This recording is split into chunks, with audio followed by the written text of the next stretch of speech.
大家好，我係6A 班嘅蔡明俊。我今日要介紹嘅呢本書叫做《12生肖的故事》。呢一本書嘅內容非常豐富，我非常中意，希望介紹俾大家識。呢本書嘅作者係魏亞西，出版社係新亞文化。我最中意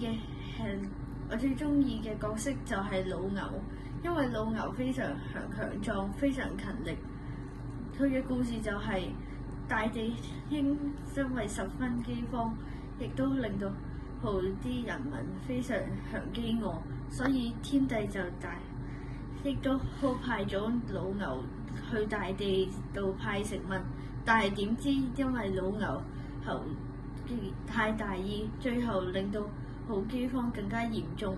天帝為咗懲罰佢，亦都命令老牛要幫大地工作，要幫農夫做苦工苦力。